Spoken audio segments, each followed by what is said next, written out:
Hey everyone, welcome back to the channel. Today we're talking about something that genuinely drives so many people crazy, especially as we get a little older. I'm talking about nail fungus, and that maddening can't stop scratching itch of athlete's foot that often tags along with it. Take a quick second to look down at your own feet, or just think about your daily life for a moment. Have you ever felt that specific kind of embarrassment or frustration? You watch your nails, which used to be clear and smooth, slowly turn yellow or brown or even black. They get thick and brittle, almost like a piece of old wood that just crumbles when you try to trim them.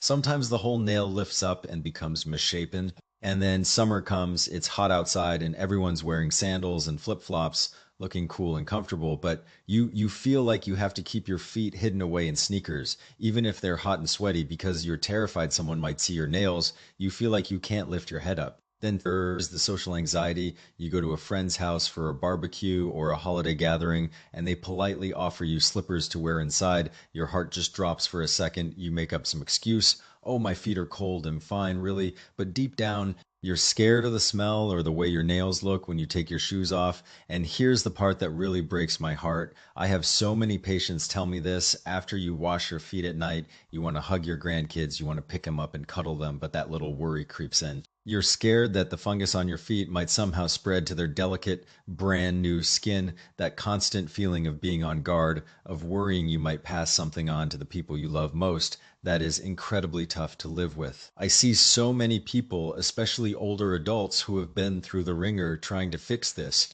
They've spent so much money and gone through so much discomfort. You know, those shops with the big signs offering professional foot care, the ones in strip malls or downtown. Have you ever been to one? You go in and they soak your feet in different solutions. They use those scrapers and blades to shave down the thick nail. And honestly, that can really hurt. Then they sell you a few rounds of their creams and potions. Before you know it, you're out several $100s, sometimes close to 1,000.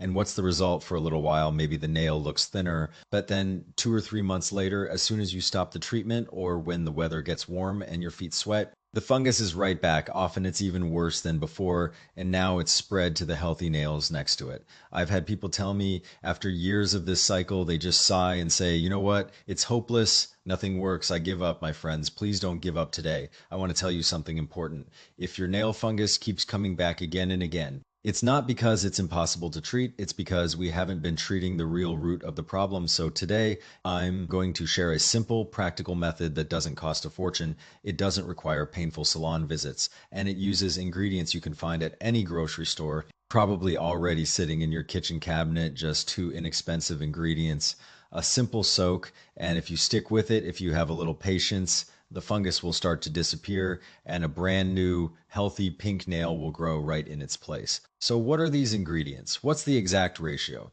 And what are the critical mistakes that, I'm not kidding, about 90% of people make that cause them to fail? That's exactly what we're going to cover in this video. So please listen carefully. If you have a pen and paper, you might want to jot a few things down, because this short video might finally solve a problem that's been bothering you for years, maybe even decades. Now, to really tackle this, we have to understand what we're actually dealing with. There's a saying, to cure a disease, you have to find its root. So where does this fungus come from? Why do those salon treatments only work for a little while? If you go to a regular doctor, a conventional medical doctor, they'll take a little sample, look at it under a microscope, and tell you you have a fungal infection, and they're absolutely right. It is a fungus, but let's think about it from a different perspective for just a moment. Long before we had microscopes, people observed nature. They saw that tiny invisible things could cause decay and spread from person to person. And they gave this concept a very simple descriptive name. They called them bugs.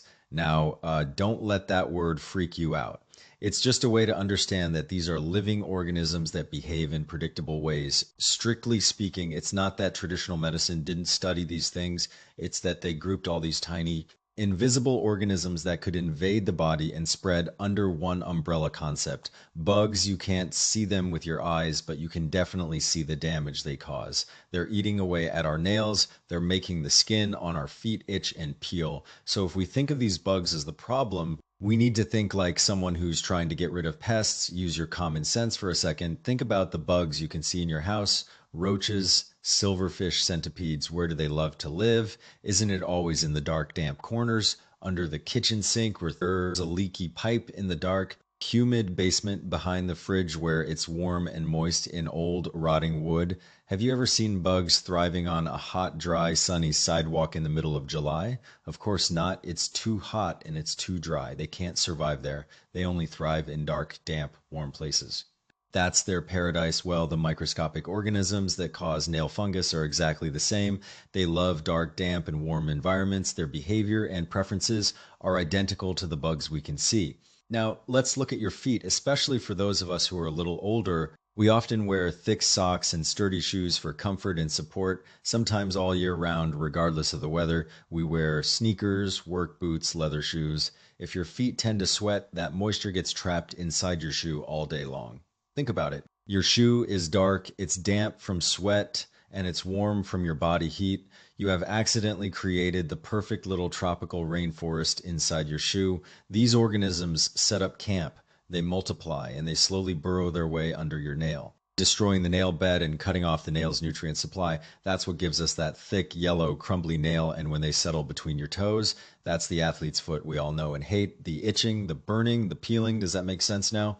This is the light bulb moment. This is why those salon treatments so often fail. They're just focused on killing the bugs on the surface. They scrape off the top layer and apply something that kills the surface fungus for a moment. The nail looks cleaner, but the fundamental problem hasn't been fixed. Your foot is still that damp, dark basement. As long as that environment stays the same, the bugs are just going to move right back in. That's why it keeps coming back. It's the root cause. So the real key isn't just about killing the fungus, it's about changing the environment. We need to transform that damp, dark basement into a dry, well-ventilated, sunlit room. A place so uninviting that even the bugs want to leave, change the environment, and the fungus has nowhere to go. It naturally dies off. And the two surprisingly effective helpers we can use to change that local environment, they come straight from your kitchen. We're talking about black peppercorns and fermented vinegar. Let's take a closer look at why these two can be so powerful, because once you understand what they do, you'll feel much more confident using them. Let's start with the black peppercorn. Most people probably think of it as just a spice, right? Something you grind onto your eggs in the morning or use to season a steak or roast chicken. But in many traditional practices around the world, the black peppercorn has been used for more than just cooking. It's seen as having a warm, stimulating nature. Think of it like a little source of gentle, warming energy, almost like a little ball of natural fire. This quality makes it useful for helping to address dampness, cold, and stagnation. And interestingly, in the natural world, pepper has long been known for its ability to deter pests. Here's a classic example that many people can relate to. Think about a pantry. In the past, people would store rice or flour in large containers. In warm, humid weather, those containers could easily get tiny little bugs, weevils. Those little black or brown bugs that get into dry goods. Someone with experience wouldn't automatically throw all the food away. What would they do? They'd take a small cloth bag, fill it with a handful of dried black peppercorns, and bury it deep in the container. And within a few days, if you checked, the weevils would be gone. They'd just disappear. The strong aromatic compounds in the peppercorns, the volatile oils, are what the insects hate. They can't stand the smell. This same thinking has even been applied to toothaches in some traditions.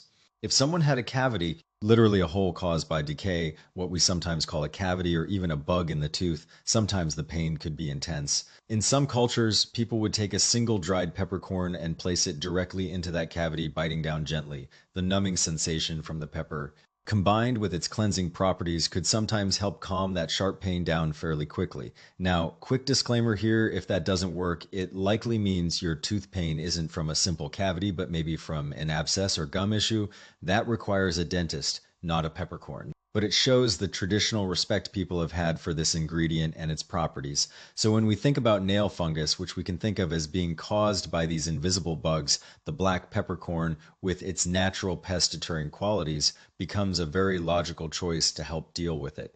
Now, you might be thinking, okay, so can I just boil some peppercorns and soak my feet in that water? You could, and it might help a little for the skin, but for nail fungus specifically, it's probably not going to be strong enough to really solve the problem. And here's the reason why: our fingernails and toenails are made of a very tough protein called keratin.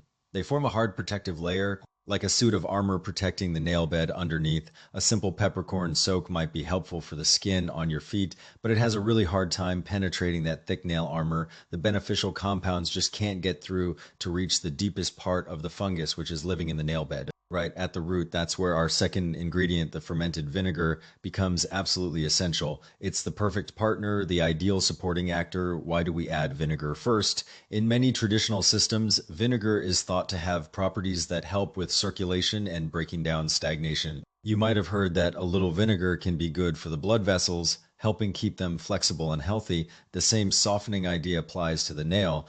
The acidity in the vinegar is very effective at gently softening that hard keratin. It acts almost like a key, helping to open the door of the nail's armor so that the beneficial compounds from the peppercorn can get deeper down to where the fungus is actually living, right at the root of the problem.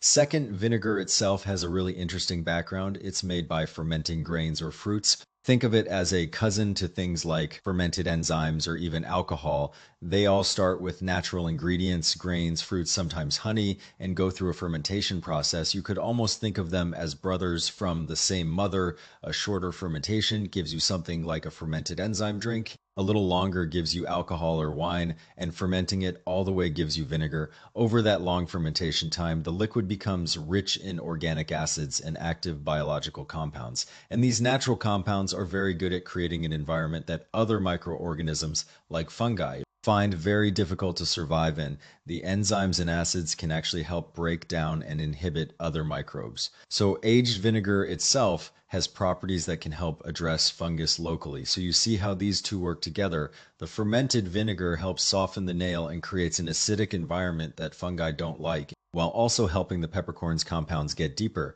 The black peppercorn works to help dispel the dampness and create an unwelcoming environment together. They work to change the local conditions. They help clear the dampness around the toe, improve the local circulation, and turn that damp, dark fungal headquarters into a dry, clean, healthy environment, change the environment, and the problem of the fungus and the itch naturally starts to resolve itself. Okay, so now that we understand the why, let's get into the how. This is where the details really matter. The details are what make the difference between success and failure, so please pay close attention. Step one, choosing your ingredients. This is the first place people go wrong. This is the step where most people fail without even realizing it. You need two things: dried black peppercorns and fermented vinegar for the peppercorns. It's simple. Go to any grocery store, Walmart, Kroger, Safeway, wherever you normally shop, and buy a jar of regular dried black peppercorns. Make sure they're dry and smell fragrant. Don't use any that look old, damp, or have any signs of mold. But the vinegar, this is crucial. This is the reason why 90% of people who try this and fail right here. When you are at the store, you must pick up that bottle of vinegar and read the label very, very carefully. You are looking for fermented vinegar or unfiltered apple cider vinegar with the mother. The key words you're looking for are fermented, brewed, raw, unfiltered, or with the mother. You absolutely want to avoid anything labeled as distilled white vinegar, cleaning vinegar, or just white vinegar for cooking. You also want to avoid anything labeled as flavored or seasoned with added sugars or salts. This is a massive difference. What is fermented vinegar? It's the real deal. It's made by taking real ingredients like apples, grapes, rice, or barley, and fermenting them with natural cultures for months, sometimes years. It's a slow, natural process that creates a complex liquid full of enzymes, organic acids, and all the benefits of that long fermentation. This is what we need. In many traditions, this is considered the medicine carrier that helps deliver the benefits to where they need to go. What's the alternative? It's often just industrially produced acetic acid, a chemical mixed with water. Maybe they add some caramel coloring to make it look dark and some flavoring to make it taste sour. They can make thousands of bottles in a day in a factory. It's cheap, but it's essentially just acidic water with none of the beneficial compounds that come from real fermentation. It won't have the same properties. It's like the difference between a real aged cheese and a cheese flavored processed product. I know many of us are careful with our money. We might think, hey, it's just for soaking my feet, not for drinking. Why buy the expensive stuff? I'm not consuming it. I'll just grab the cheap 99-cent bottle of white vinegar and save a few bucks, please. Let me gently encourage you to reconsider. If you use that cheap distilled white vinegar, you could soak your feet until the skin peels off. And you likely won't see any real improvement in the fungus. In fact, that harsh chemical acid can actually irritate and damage your skin, making things worse. A good bottle of raw, unfiltered apple cider vinegar or a quality fermented vinegar might cost a few dollars more. Maybe the price of one fancy coffee or one trip through a drive-through compared to the hundreds of dollars you'd spend at a salon or on prescription copays. It's a tiny investment. This is not the place to cut corners. You're investing in your health. Step 2, preparing your soak. Once you have your ingredients, we need to combine them. Find a clean glass jar with a tight fitting lid. A mason jar works great. You can even reuse a clean pasta sauce jar or a pickle jar. Just wash it really well with hot soapy water, rinse thoroughly, and make sure it's completely dry, no water or oil inside. Any residue can affect the mixture. First, pour your dried black peppercorns into the jar. You don't need a scale or measuring cups.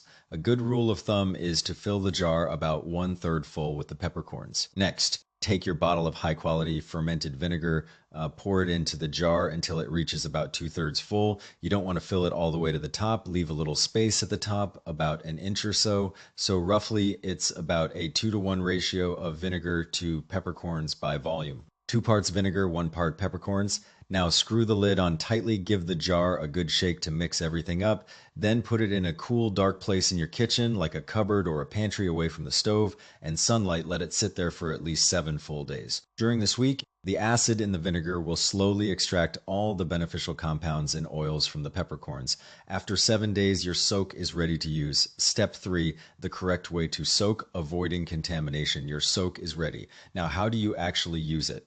This step is incredibly important. Pay attention here. Do not, under any circumstances, stick the finger or toe with the infected nail directly into the big jar. That is a major mistake. I cannot emphasize this enough. Nail fungus is contagious. It spreads by putting your infected nail into the big jar. You will contaminate the entire batch with living fungus. You've just ruined weeks of effort and wasted your ingredients.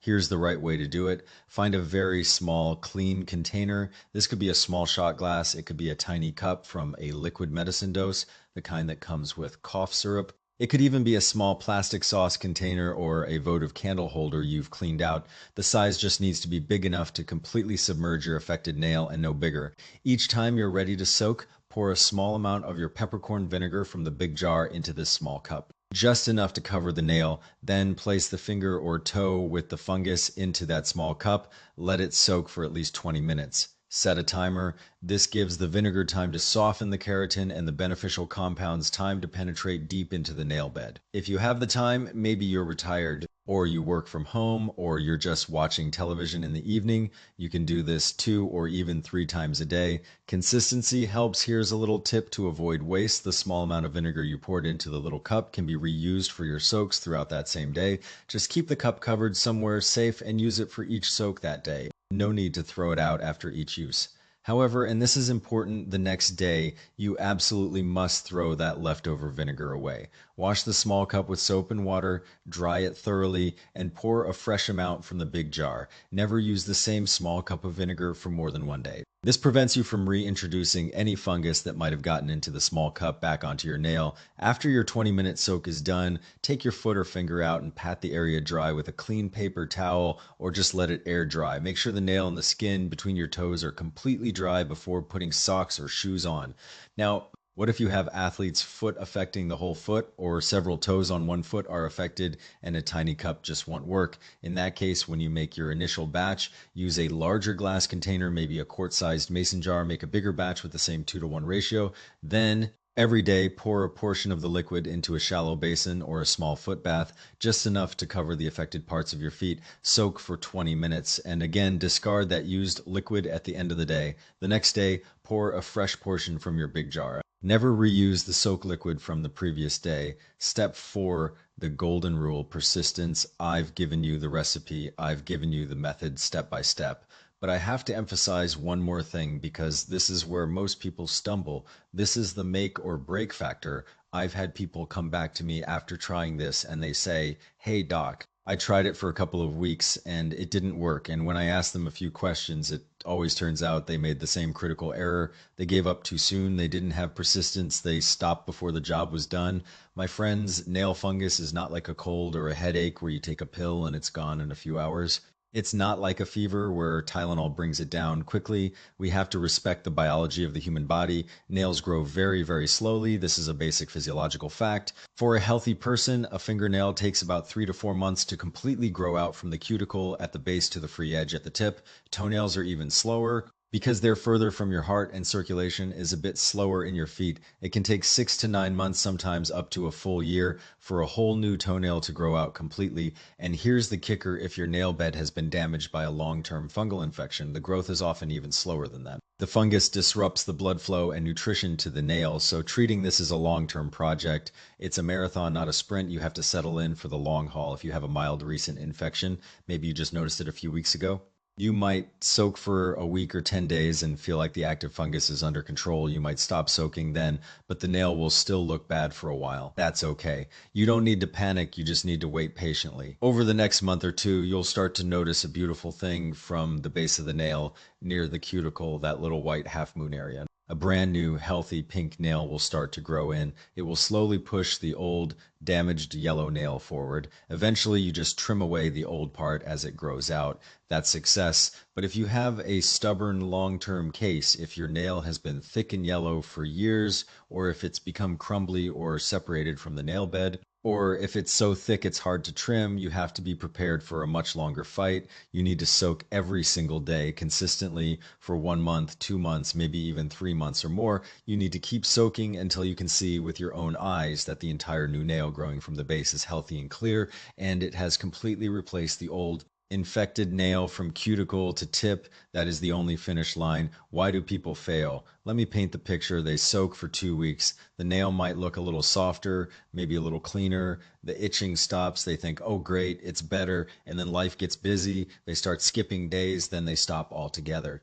And what happens? A tiny remnant of the fungus deep in the nail bed survives those few bugs that didn't get killed. They just wait, they're dormant. And then a few months later, when conditions are right, warm, damp, they multiply, and the whole infection comes roaring back, often worse than before. Then that person gets angry and says the method doesn't work, it's a scam. But can we really blame the method, or was it a lack of persistence? The method didn't fail, the stopping early failed. So I'm gently but firmly encouraging you today, whether your case is new or old, you absolutely must commit to this until the entire new nail has grown in. That is the only way to know you've truly won. 20 minutes a day is easy. Do it while you watch your favorite show. Do it while you're reading a book or scrolling through your phone. Do it while you're sitting on the couch after dinner. Think of it as a little self-care time, like a mini spa treatment for your feet. It's not hard. The hard part is having the determination to see it through to the end. But I know you can do it. You have the power to improve your health. Okay, let's do a quick recap. So it's easy to remember. I want to make sure all the key points stick.